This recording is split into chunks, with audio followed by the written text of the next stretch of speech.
we'll just get started with a little bit of an introduction to anyone who's like new or doesn't know too much. Today we are going to be, I am going to be interviewing the wonderful Kirsten Dietrich, I think. Dietrich? Ah, yeah. She's like, um, yeah, that. yeah, the wonderful Kirsten. And so for those of you who don't know, a little bit of background about Artemis.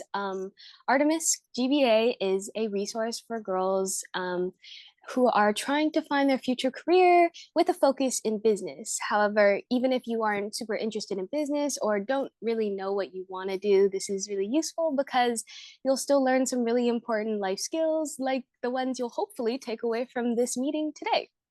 And Artemis has been recognized as a grand prize winner of the 2024 Prudential Emerging Visionaries competition and was recently featured in the New York Times Upfront magazine for the August edition. So yeah, that's a little bit about Artemis. And as always, it'd be great if, we could have cameras on, but I know there are certain instances where cameras are not on, so it's fine. And just like have your mics off so there's no interruptions of the wonderful Kirsten. So I'll just give a short introduction for about 5 minutes. Then we'll have about 35 minutes for my questions directly to Kirsten, and then we'll do a 15-minute open Q&A where you guys will get to ask some questions, and then I'll close up for about 5 minutes. And if you have any questions, you can feel free to message directly to me or the Artemis admin Zoom, which is also me, but yeah. And so without further ado, thank you guys for coming to my fourth speaker event with the fabulous Kirsten. So a little bit about her and her background. Kirsten is currently the Vice President of Global HR Operations for Archer Daniels Midland, which is a food processing and agriculture commodity trade corporation. She is also the president of the board of Lafayette Industries, which is a productive work center for adults with developmental disabilities. She earned her bachelor's of sciences. Bachelor's of sciences from in business administration from Washington University in St. Louis, and from their John M. Allen School of Business. And she has worked at companies such as Kigna. I'm not sure how to Signa. Energizer Holdings and Enterprise Rent a Car, to name a few. But without further delay, we'll just get started with some questions for you. Thank you. Yeah. So to start us off, could you maybe just explain a little bit about what you do? I know I gave a short overview, but in your own words, what you do and how you got to where you are today. Sure. So what do I do? I am, as you mentioned, VP of Global Human Resources Operations, and you're probably wondering what is that exactly?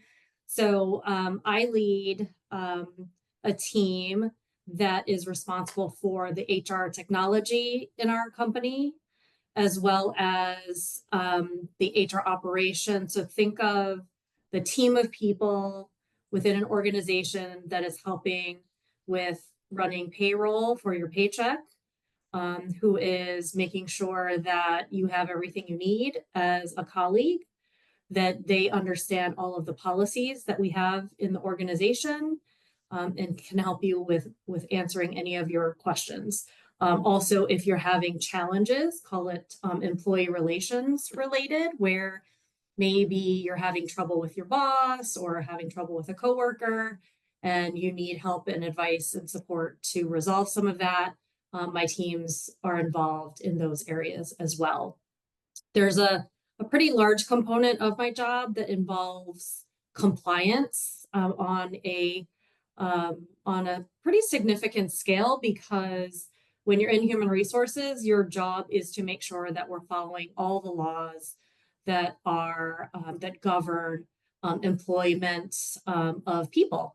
And so think of things like making sure that we're paying you overtime when you're working overtime, for any of you that have jobs today, making sure that you're being treated fairly and being paid equitably, making sure that you're in an environment that does not include harassment of any kind or discrimination of any kind, and then lots of other compliance items around the really fun stuff. I'm being facetious about payroll taxes and benefit plans and retirement plans and things of that nature. So I call it working with the teams that are in the back office with no windows. I swear it's fun. I love it. I love every minute of it. And I've enjoyed my HR career that I've had for the last 33 years. So that's the what do I do today. Maybe the how did I get here? Gosh, that's a really long story, but I started, I'm born and raised in Hawaii, and then made my way over to St. Louis, and I'm referencing some of my notes here. Made my way over to St. Louis, Missouri, to attend Washington University, where I got a degree in business, but I also studied dance while I was there. So that was a fun, enjoyable time where I got to do some of the things that I just am really passionate about, which is the dance side of things.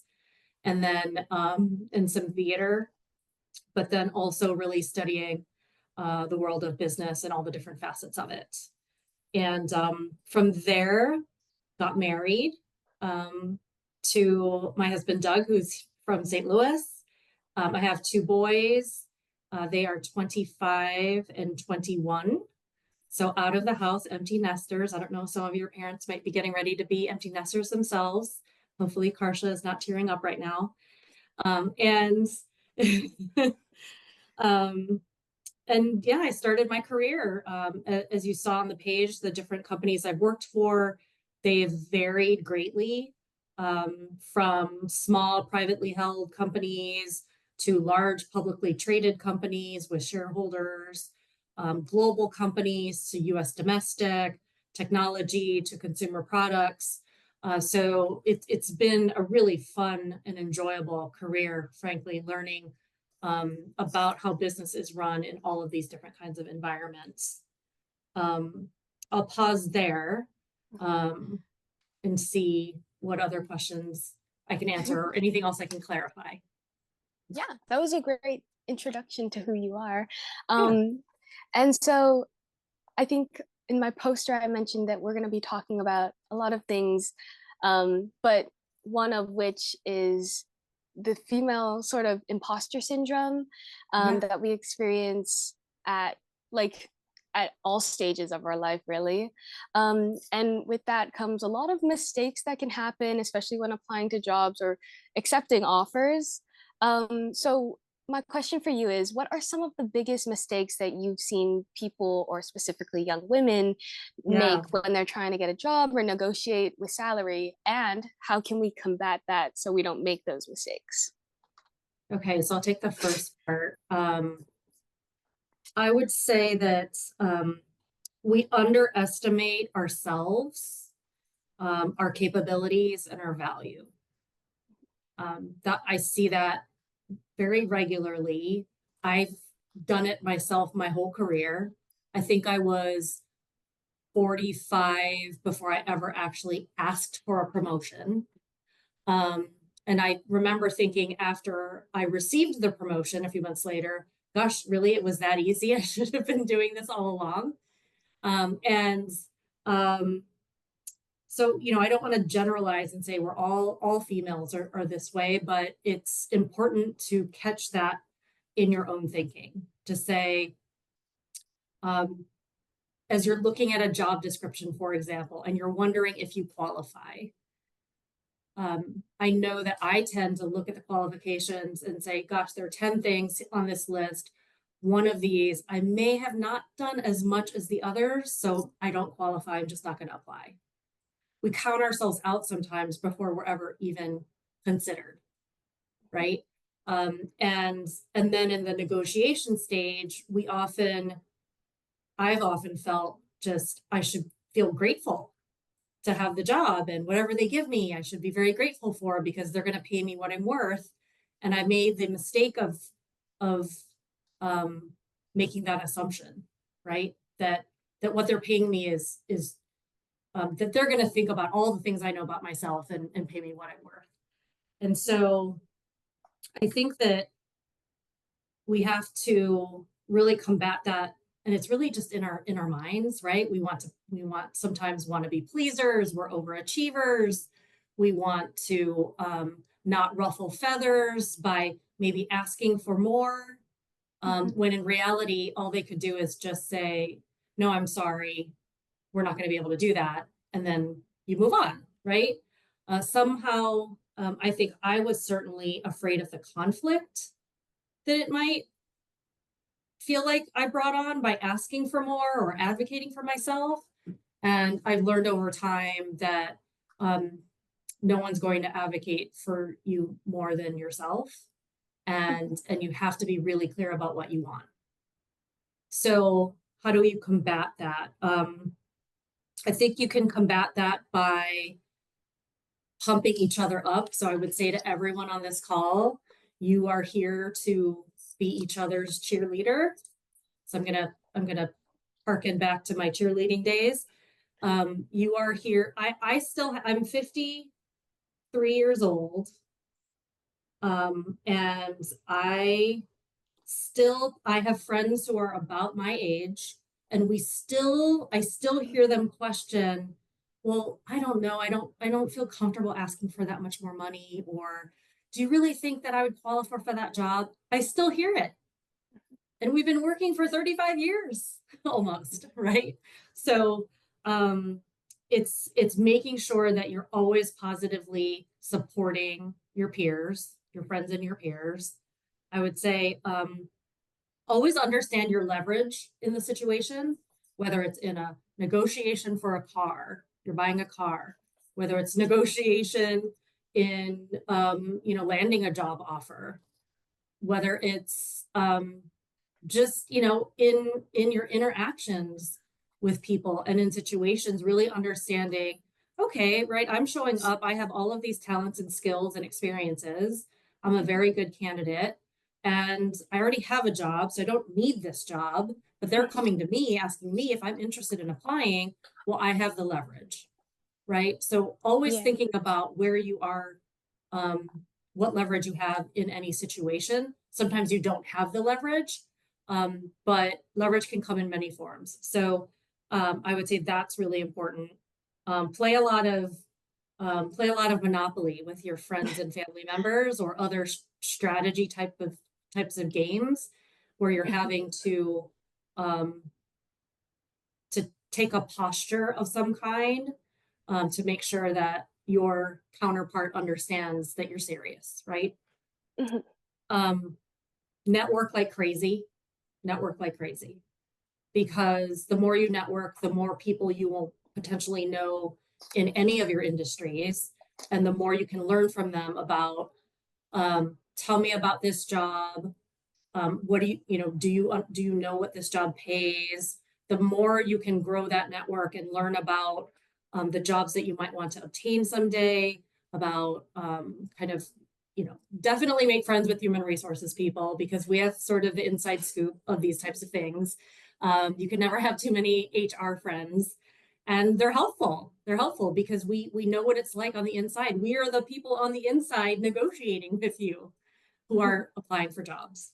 And then the last one is, how do you combat it? Our country or our society is trying to combat the things that are systematically in place to prevent us from using our leverage, knowing our value. So what you're seeing happen is new pay transparency laws coming into place. And so this gives me a lot of hope for your generation, that what you will start to see, if you haven't already, I'm sure California has some of these laws in place already, is when you post a job, you have to show what the salary range of the job is. so that you're not Yeah. undercutting yourself. Another, in negotiations, another law that was put into place almost in every state probably is that recruiters can no longer ask you what you make at your current job. Because if you're underpaid at your current job and then they ask you what you make and they just give you a bump from that number, then your next job, you're still underpaid. Yeah. So they can no longer ask you that. And there are lots of pay equity efforts going on across corporate America today. So that is hopefully there to help combat some of what disadvantages us sometimes from being able to negotiate and have leverage. Yeah. And I think that's like what you said about the pay equity. I think there are lots of steps being taken right now that are made to like help I don't know, us like in the field and know what we're worth and know what like know more information about what goes behind the scenes. But I think a lot of times still it's very like even if you see that, oh, they're giving me like $5,000 less than what the job offer says. I know like one of my mom's friends' daughters, like this happened to her, and Mhm. I think she ended up just taking the job and accepting it because she said she was like just grateful to get the offer, Right. even though like it says what the pay is normally, and she was taking like $5,000 less, which is insane, right? Right. It Because yeah. Go ahead. you go ahead. No, it's No, even if it were $1,000, right? Just think about that. So then you get raised. So you and the person sitting next to you is making $1,000 more, and each year, let's say you get a 3 or 4% raise. And I'll let you guys do the math. Over 10 years, how much money have you lost out on? Just in 10 years, right? So there was a point in my career where I made a job change, and I realized after I made the move how low my pay actually was because I went to a company that said, wow, you're not making very much money. We're going to catch you up. So they were right. And it's probably why I stayed there for 6 or 7 years because that that felt that felt so much better. But I didn't realize I was being underpaid compared to my peer there. And when I counted how much money that was over 10 years, that was probably enough to pay for several years of college for my kids. So when yeah. you think about it like that versus just, well, it's just $1,000 or it's just $500. Well, if you add on your annual salary increases over time, you now have a much bigger gap. So you're starting at a place of loss, right? You're starting at a minus, and then then you spend your whole career catching up, which is we shouldn't have to do, right? And so you do have to, and I don't want to call it a fight. I think it's really just being confident in your capabilities and being willing and courageous enough to just ask the question. And you can phrase it in a way that doesn't sound aggressive. If you don't want to come across as aggressive, it can sound very practical and logical. And just here's what I'm thinking. For example, if you have multiple job offers, you absolutely could make them compete for you. Yeah. Absolutely. And you should. And we would expect you to. I, in today's world, and hopefully when you all are out there, getting full-time jobs, it should just be the norm. And I hope you understand that it is the norm. When I don't have someone negotiate with me, I sort of think to myself, you know, what are they missing that they didn't think that there was probably another 5,000 on the table? Yeah, I think that's some great advice. And I definitely think what you said about like looking at the whole package and knowing what you have as leverage is really important. Um, but as I mentioned, we already talked about it a little bit about Mhm. how important our mentality and our self image of ourselves, like how important that is going into a job or accepting offers. Right. And I know you talked a little bit about that, but I think that is just such a large hurdle that I think almost like society has kind of taught us to think of way like, oh, we should be grateful to even if it's like, $1,000 less, we should just be Right. grateful. And so, do you have any, I guess, Yeah. more ways to like Oh, go into it and think about it? yeah. Um, do you have anything or?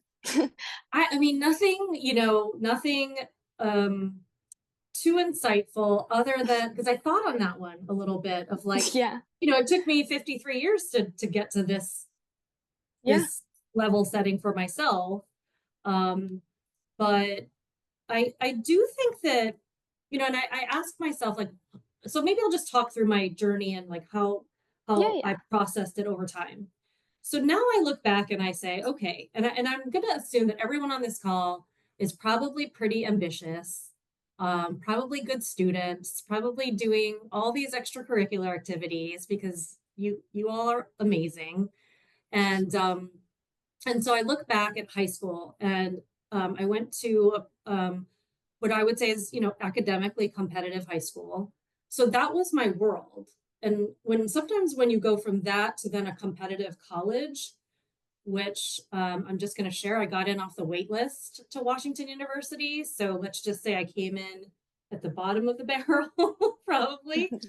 But so I spent all of like my formative years surrounded by really competitive, high achieving people. Very, Mhm. right? And so in my mind, that was the whole world. Yeah. But it's not. You're in a bubble that whole time. You're in a bubble. You're with the cream of the crop, competing with the cream of the crop, right? Mhm. And it took me a while once I got into the workforce to realize that, hey, like I'm actually like pretty good performer. Like I think I'm working harder than a lot of people around me because that's what I was used to doing in school, right? And Mhm. I and so it took me a good, I don't know, 10 years to figure out, no, I'm not like middle of the pack of this like really um hard charging group of people. I'm a little bit above average, right? And Yeah. so maybe my advice around that is just to like pause and look around you when you're in different environments outside of that sort of like competitive bubble Mhm. to say, how do I really fit into this bigger picture? Yeah. I don't want to say like, where do I rank, but like as a performer in an organization, because you are viewed and rated on your performance, right? Or you're coached on your performance. I think it's just saying to yourself, like, yeah, like I think that's how you get rid of the imposter. Like, yeah, I'm actually pretty good. Like, you know, Yeah. but I didn't feel that way coming out of college because coming out of college, I was like, oh my gosh, I don't have straight A's and my GPA is, let's not even repeat it, you know. And I wasn't feeling super confident. But then once I got out there and realized my work ethic was there and my everything I'd learned was really coming into play, um, I could, I had to take a moment and say, I'm not in that small bubble anymore. I'm like out in the real world. Yeah. Um, yeah, go ahead. Well, it's just super helpful to hear, like, as someone who I would say escaped that mentality, um, and as someone who's going into the world like of business and where that is so important, it's very helpful to hear your perspective, your gained perspective, and like how we shouldn't make that mistake, right? Yeah, Um, I guess I'll say though that I still think these things. I just have to coach mhm. myself out of it. So Yeah. like you're probably gonna keep thinking these certain things. We just have Mhm. to say like, you know what? Just gonna have the courage to have this what I feel is a scary conversation with my boss, Yeah. but I owe it to myself to do that. Yeah. I'm not going to get what I don't ask for, right? Mhm. So I don't think it goes away. And I don't want to call it a mistake because I think we should Mhm. feel good, feel fine making, you know, making different decisions. Yeah. But yeah, for sure, like, just it's a constant coaching of each other, right? Mhm. Um, to get through that. And I'm sure you would all say to each other, oh my gosh, you're amazing, Remy, right? Like you're all these things. And don't ever question that. Yeah. It this kind of reminded me when we talked before, you mentioned like how important it is to like ask your male friends or your brother Yes, like yes. Thanks for the reminder of that. Yes. yeah. And here's why I say that. My brother is like my biggest fan, and he has the male's perspective. He is 2 years older than me and also in the business world. So, and I went to him and said, I'm getting this offer, but they're asking me what my expectations are, and I don't know what number to give. I don't want to go too high. And he was so matter of fact about it. He said, take this number, add this number, and this is the number. And I said, that seems so high to me. He said, why do you think that's high? It didn't even cross his mind. Yeah. He and but here I was just, fretting about the whole thing.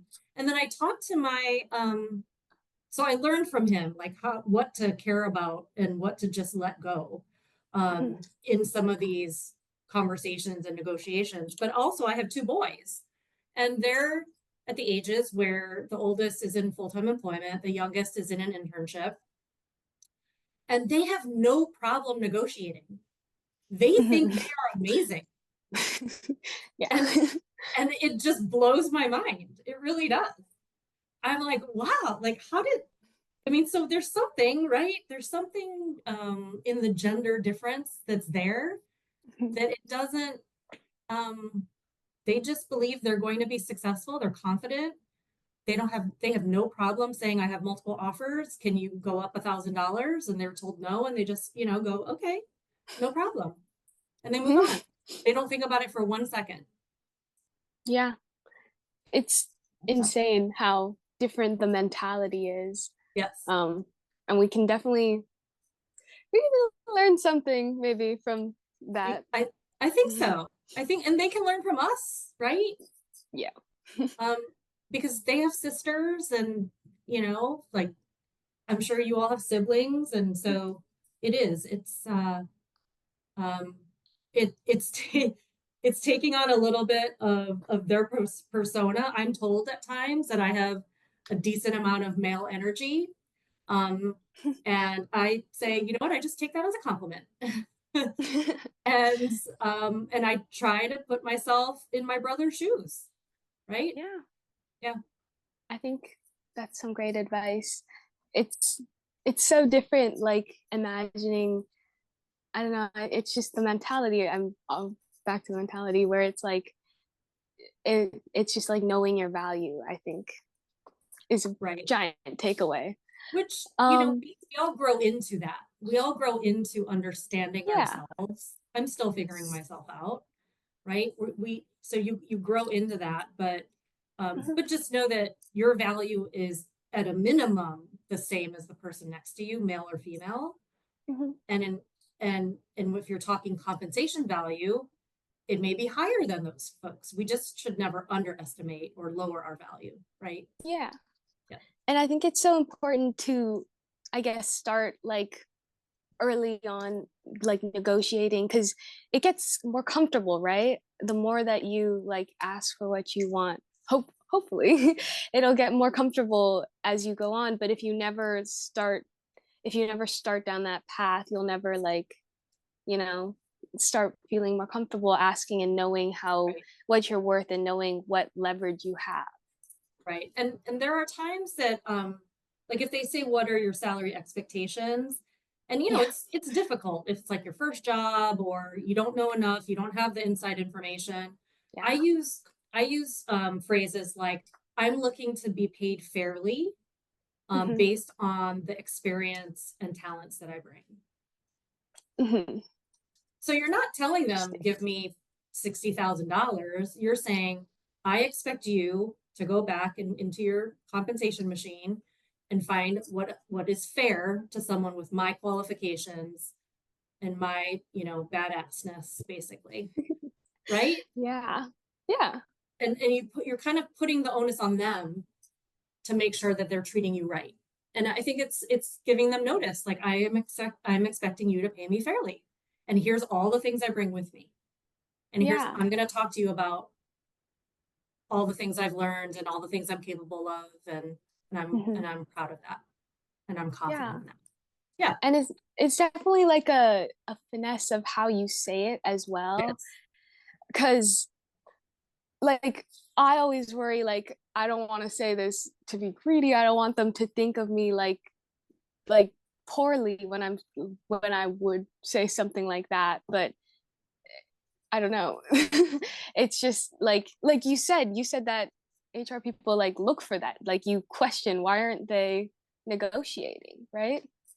Right. Or So even just asking the question, right? yeah. Or setting, or sometimes if they come to you first and ask your expectation, sometimes you set a little bit of a higher number potentially, and then they come back and say, you know, here's what this job pays. Or sometimes when I'm asked that question, I don't answer it. I ask a question back and I say, well, what's the range for the job?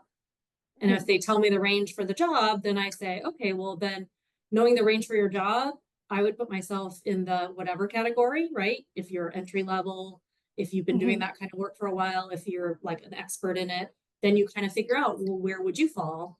Where would you see yourself falling based on the experience that you have in that range? Yeah, interesting. Yeah. It's yeah, it's definitely something very good to hear and understand to for when you go into like Yeah. these situations. Yes. Um, so I guess another question, since Yeah. we're almost to the Q&A, like Yeah. 7 more minutes, but my question, and this, I know you gave a lot of advice already. This can be just general. It can be about really anything, anything you want or anything you Right. care about or want to mention. But what would your advice be for high school girls who are growing up in this day and age, maybe like Yeah. again in high school, maybe, and it may be something that you wish someone would have told you that you were growing up, but what would you say? Um, I have a couple things just because I've lived through kind of the high school and college experience with my boys. Mhm. I would first say about college that there are many colleges that you can go to and you will enjoy yourself, learn a ton, and come out and be ready for the work world, right? Mhm. So I know it's senior year probably for a lot of you, and it's a stressful time, and you're probably doing applications and writing essays and all of those things. But just know that you will find your people no matter what. No matter what school, what name is on the building, or anything like that. I'm confident that all of you um, will find a place that you really enjoy. So focus on that. Definitely in college. Gosh, I would also say, um, as I mentioned, don't be so hard on yourself, right? So, Mhm. and I know Karsha's on this call, but and so maybe she'd have different advice, but like, don't spend all your time studying. Don't spend all your time studying. Make friends that you will have them forever, like or you could have them for life, which will you will appreciate so much later on. Build those relationships. I wrote down you don't have to plan everything. You don't have to Mhm. have a plan. I had no idea getting a business degree what I was going to do with it, honestly. Um, Growing up in Hawaii, I thought I would get a business degree and maybe go back and work in hotel management, Yeah. which didn't work out because Hawaii in the early 90s, the economy was not fabulous. So I never made my way back there. So I just happened into, enterprise as a management trainee program and then found HR and I found that I love it. So, um, enjoy yourself kind of along the way. You don't have to plan every step and have like a 5-year plan if you're only like 18. That's what I would say to that. And then, but always be ready for a good opportunity, Mhm. right? For people who are working and in their careers already, I tell them to always have their resume ready to go because you just never know. You may not be looking for a job, but some kind of opportunity might come your way. A volunteer opportunity, a work opportunity, an opportunity to join in a club or something interesting, or you run across someone and um, it just happens to be someone interesting and you strike up a friendship. like being open to those kinds of opportunities, sort of like lift your head up, from all of the things that are sort of required of you, like school and studying and all of that, and all the extracurriculars they do, but like lift your head up periodically to say like, what else, where else could I be putting my energy that will like bring back really positive energy back. Yeah. I'll give a really quick example of I was walking through a park, and I'm growing my gray hair out. I think you can see that on the video. And I was walking through a park, and I ran across another Asian woman, looked around my age, and she had gray hair growing out as well. So I stopped and commented, "Hey, love the gray." And we struck up a conversation in this park. This was maybe a year and a half ago. Turns out she's an immigration attorney. I'm in HR, I work with attorneys all the time. So of course we instantly became friends. And now we go for walks in the park every couple of months, like just random, just walking through the park. And that was just like me being open to an opportunity. And I'm an introvert. And I just thought, wow, like had I not just stopped and said, "Hey, love your gray hair," I would never have met this super cool woman who runs her own law firm, helping refugees, and like get to listen to all these cool stories that she tells me. So that, and and just job opportunities coming up when I least expect it. I think opportunities come when you least expect it, and so just be ready for them and open to them. Yeah, that's some great advice. Oh, I guess We I have a was. question. Yeah, we have a question. Do you want to unmute Yoshiko or? Hello. All right. So my question is that if you've seen any resumes that stand out, and what did they do to stand out to you? Ooh, so I've used a resume writer, so I'm just gonna say I cheat in helping with my own resume. But what I would say resumes, and maybe the same applies to college applications, I'm not sure, but I like to really see I don't like a lot of fluff, but that's just me. I do like to see a little bit of personality in a resume, but mainly from an HR, from a hiring perspective, we want to see what you accomplished. So not just what the job description is or was, but what did you achieve in the job? And I'm actually right now just giving my son advice on his resume, because he's finishing up an internship and he's trying to write some of the content. And the coaching I've gotten from my resume writer is, you need to say, okay, you put in this program, therefore it increased, employee engagement by 5%. So any place where you can put sort of hard numbers or data, or something you produced in a resume, I think is really helpful. I tend to look at extracurriculars because it tells me a lot about a person. I don't need to see like 10 extracurriculars. Like volume doesn't matter necessarily to me, but like the depth that someone goes into what they spend their extra time doing, that'll catch my eye.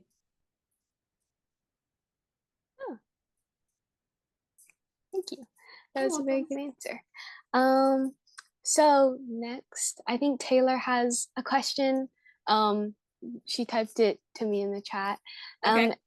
And she says, "Do you have any tips on getting a raise for a job?" I do.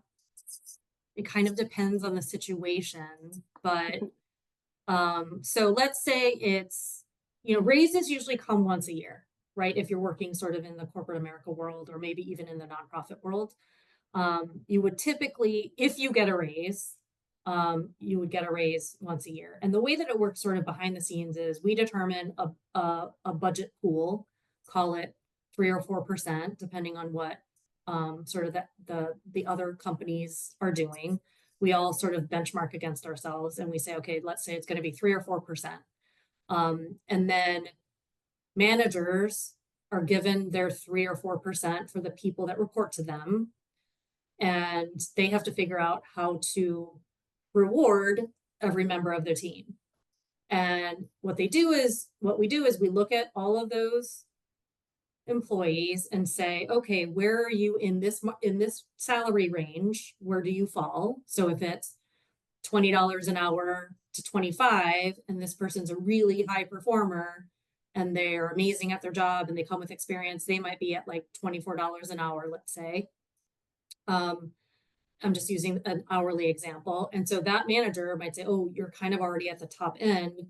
So while you're really good, I'm going to give you maybe a 2 or 3% raise. But the person who's like just came in the door, a year ago and is at $22 an hour, maybe we need to bump that person up because they're doing really well, get them up to $23 an hour. So I'm just using this as an example, but so so that's the behind the scenes activity that's happening on our side, right? And so as an employee, it's important that all throughout the year, you're demonstrating and probably documenting for yourself all of your achievements, right? You're demonstrating good work, good performance, meeting your goals, clearly understanding what goals are set for you, like what is the job, what are you supposed to be achieving, making sure that you're talking to your manager about what they expect out of you throughout the year, like not just at the time of the raise, but all throughout the year to make sure like I'm meeting your expectations, right? I'm tracking with you, or I'm exceeding your expectations. I want to exceed. So what does that look like to you?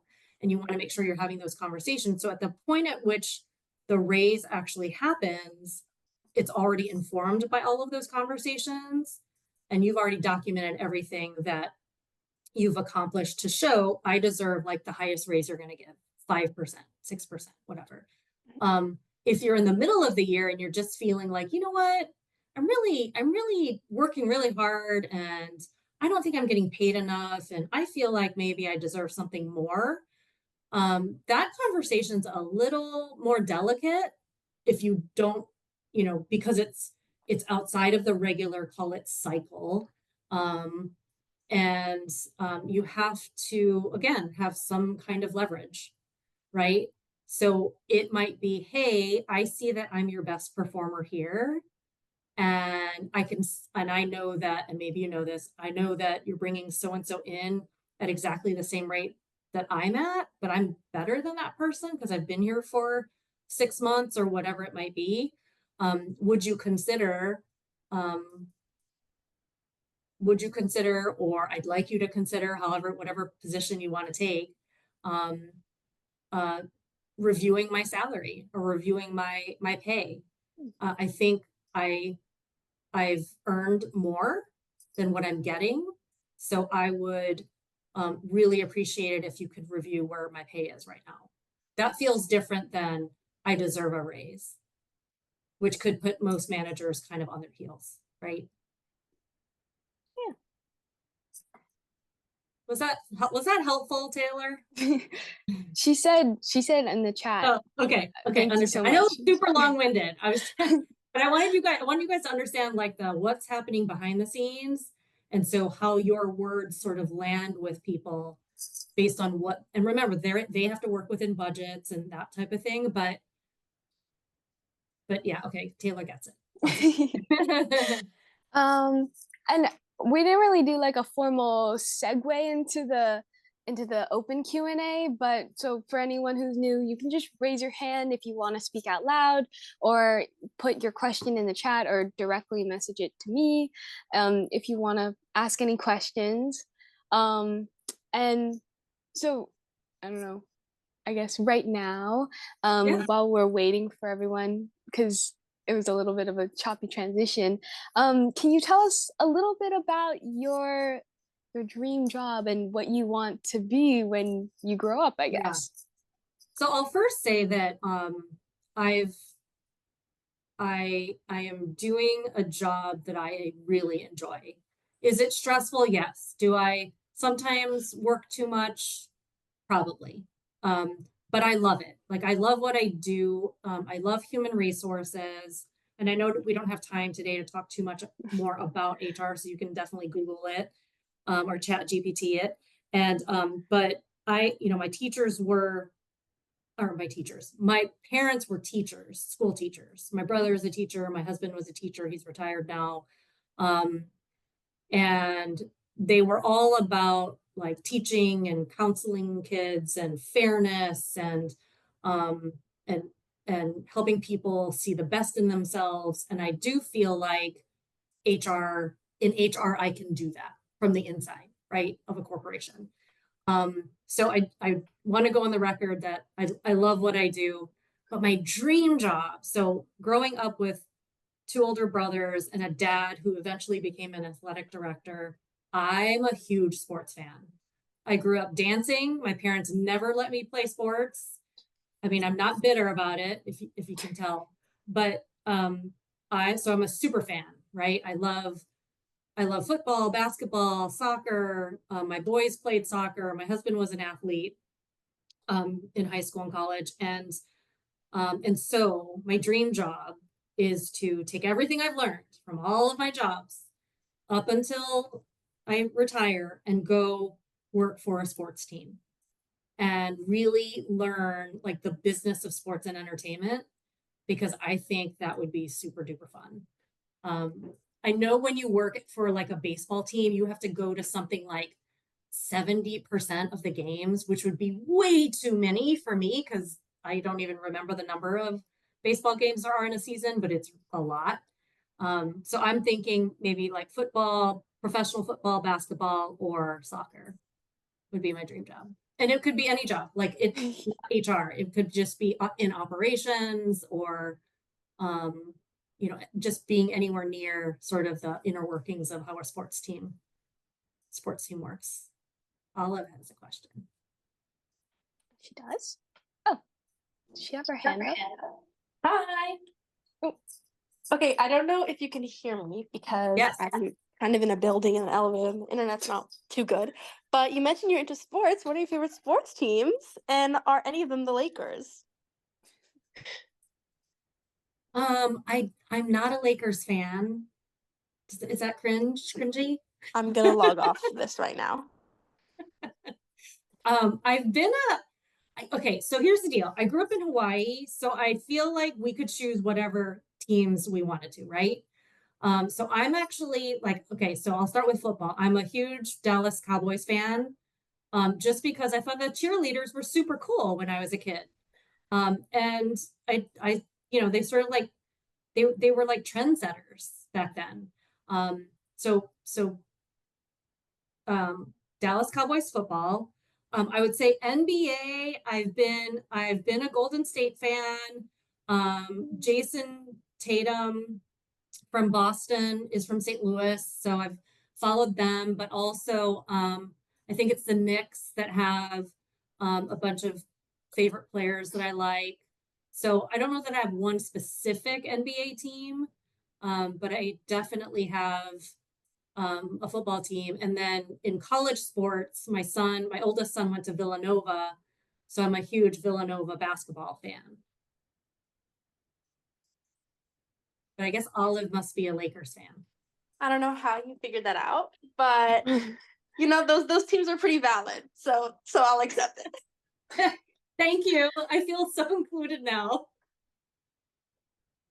Yoshiko has another question. Do you want to? Yeah, Go so ahead. my question is, how often do you see a man making more money than a woman doing the same job? All the time. All the time. It's getting better because of the pay equity requirements, right, that are out there now.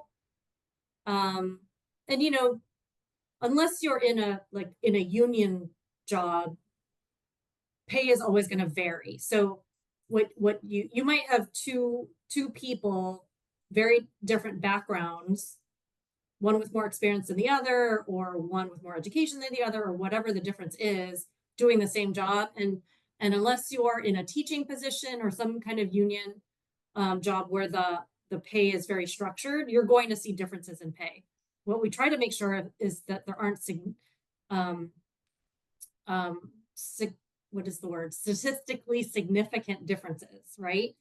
And so, but I see it all the time because I've been doing compensation for the last 5 years of my career, and it's disappointing, but maybe I'll make a pitch for folks to go into HR. If you go into HR, you can have a role in fixing that, right? You can play a role in trying to fix some of that. And Europe is certainly ahead of the US in this space.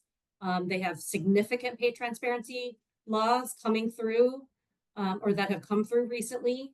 And the US is a little bit behind in that. But yeah, I do see it pretty frequently because, again, it's the whole, if you accept your first job at a company lower than where you should be, let's just say, or lower than another person that goes in at the same time, as you move up, or as you stay with the company and you're getting these 3 or 4% raises each year, then you're still always going to be low. So you have to like right the ship somewhere along the way. And what I've been able to do is I've moved companies 6 times. So I think this is my 6th company that I've worked for. And sometimes you have to leave the company that you're at to make more money, to get back to, to like level set and get back to your the value that you should earn, which sounds crazy, but it makes sense that people who actually move more often, which is why we now see younger people moving jobs more often, they don't stay the same place for 20 years, is because that's your opportunity to renegotiate, right? Rather than asking for a 20% raise. We have another question. Yoshiko, do you have another question? Or was that the same question? I think it's the same. Sorry, my bad. That's okay. Maddie does have a question. She put it in the chat. She asked, we're back at sports, but she asked, do you have any favorite women's teams? Oh, well, I mean, everybody's following Caitlin Clark, right? Yeah. So, Indiana Fever, for sure. I haven't watched a lot of women's soccer, but I'm always obviously a US soccer fan. So the US women's team, because frankly, they're way better than the men's team. So I definitely follow them, and they're more consistent as well. I think that's a good question. Those would probably be it. The 2 main ones. That's valid. Yes. I know right now, or like a while ago, I think the women's soccer teams had a whole thing about actually pay equity, right? Yes. And it's very kind of close to what you do, right? Absolutely. So the women's soccer team, the women's NCAA basketball players, they definitely brought to the forefront that their tournament treatment was very different than the men's games, right? Yeah. And then you hear it in Hollywood, as much as, we worry about the millions of dollars that they are paid, but still the truth is that there's a gap, right? Mm-hmm. And so, that gap exists probably in every sport that we can think of, I would imagine. But it continues to be conversation. I mean, it's been going on for well before I entered the workforce, right? Yeah. Yeah. And there's also like lots of inequality on the way the media like covers them and how much media attention they get. So there's a lot, especially in sports. Yeah. It's very apparent. Yes, there's so much there. There's so much, and that's where this whole business of sports is such an interesting topic. And there are colleges now so WashU now actually has a track that you can follow, which is where you it's not a major or a minor. It's a business major, but it's like a specialization in Mhm. the business of sports, which is again fascinating to me. And this whole world of name, image, and likeness, and getting paid for that. And you see, quite a few women athletes, collegiate women female athletes who are utilizing NIL and what it avails us really well. And so I'm hoping that starts to bring some equity as well. Yeah. Well, that's kind of the end of our open Q&A session. I think we got through everyone's questions. So Great I'll just question. Great questions. good job, everyone. Good job. Good job, everybody. But I'll just give my little closing. So first and foremost, thank you so much, Kirsten, for coming and giving this talk. It was super informational, and I'm sure everyone here learned something and took away something from this talk. Thank you to everyone here. This was really great, and I'm so glad you can make it. And if you guys can all do me one more favor, can you please make sure you fill out this post-event survey email? It just makes me it tells me what you guys like about these meetings and what you don't like, or it just gives lots of feedback. So it's super helpful, and it should only take like 5 minutes, really easy. So that would be great. It's in the chat, and there will also be an email sent out soon. And we currently don't have any more speaker events planned out. So you could stay tuned for the next announcements in your email inbox, or you could follow us on Instagram at Artemis Girls Biz with a Z Academy for more updates and informational content. And if you have any questions or concerns about Artemis, you can email me at or admin@artemisgpa.org. But that's all I have to say, really. Thank you so much to Kirsten for coming and talking. But yeah, thank you, everyone. Say thank you, please. Thanks for having me. I really appreciate it. And good luck to everybody. Enjoy school, have fun, and enjoy your friends too.